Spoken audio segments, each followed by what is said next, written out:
राजेश ने 85 रुपए बैंक में जमा किया जिसपे 16% का इंटरेस्ट मिलेगा प्रति वर्ष, कंपाउंडेड ईयरली लेकिन है, तो अमाउंट बताना है जो उसको मिलेगा 9 महीने में, वो कितना होगा। जे चलो तुम ये सवाल जल्दी करके दिखाओ तब जाने।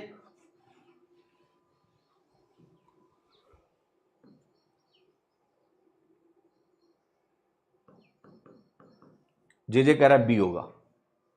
बाप रे बाप, खतरनाक है यार जे मुझे लगा था इसमें तो फंसेगा, कह रहा है जी है, बी है। Let's see how he has done what he has thought.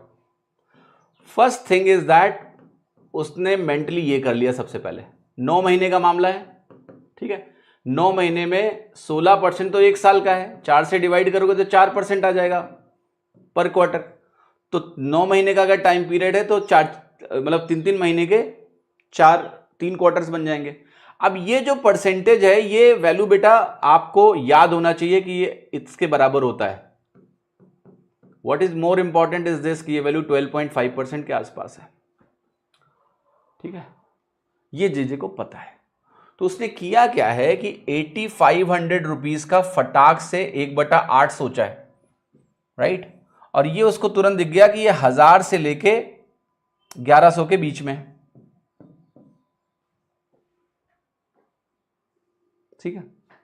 अब 8500 में अगर आप एक वैल्यू जोड़ते हो जो 1000 और 1100 के बीच में है, तो जो आंसर आपका मिलेगा, अगर आप इसमें प्रिंसिपल ऐड कर दो, प्रिंसिपल आप ऐड कर दो यानी 8500 अगर ऐड कर दो तो वो वैल्यू हो गई 8600 से लेके 9500 से लेके 9600 के बीच में आपका आंसर हो गया,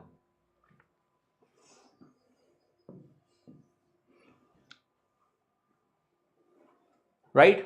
So that's how JJ did it mentally, thinking about 1/8 and he effectively got कि 1000 से 1100 के बीच में वैल्यू होगी तो आंसर इसी रेंज में होगा।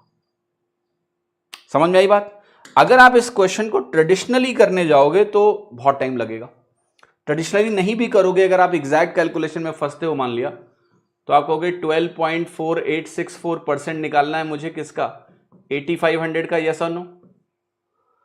अब इस कैलकुलेशन को कैसे करना है सिंपली, अगर आप मुझसे पूछें कि कैसे करें सर, ठीक है, तो देखो तरीका ये होगा कि मैं कहूंगा यार देखो एक ही तरीका है मेरे पास कि आप इसको 1700 × 5 में व्यक्त करो सबसे पहले, तो अगर एग्जैक्ट निकालना है तो। अब इस 5 को इधर ले आओ, किसी भी संख्या को अगर आपको 5 से गुणा करना है तो उसका 10 गुना करके आधा कर देते हैं, तो आधा करोगे तो 6 बनेगा, 6 2 4 3 2, ठीक है। और मैंने कहा 10 से गुणा कर लेते हैं आधा करके, तो ये वैल्यू एक तरह से 62 कुछ आ जाएगी। परसेंटेज साइन हटाओगे 2 जीरो कट जाएगा, तो 1700 का 2 जीरो कट गया तो इंटू 17 बन गया। बना कि नहीं बना?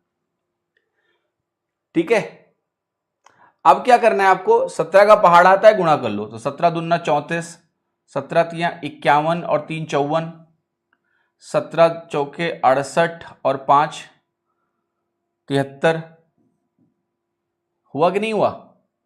17 दूना 34, 17 तिया 51, 3 54, 17 चौके 68 और 5 73, हासिल लाइन 7, 17 दूना 34 और 7 41, हासिल लाइन 4, 17 छक्के 102 और 4 106, तो कुल मिला के ये आ गया आपका कंपाउंड इंटरेस्ट।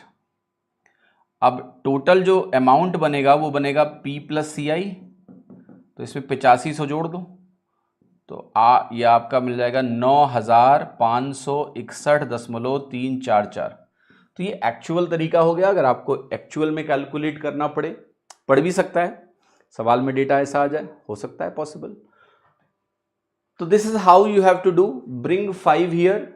यहां ऐसी वैल्यू छोड़ो जिसका तुम्हें पहाड़ा आता हो, 85 से गुणा करना नहीं आता, सीधे 17 का पहाड़ा आता है, 17 × 5 में करो, 5 इधर ले आओ और फिर सॉल्व करो, आसान पड़ेगा तुम्हारे लिए, ठीक है।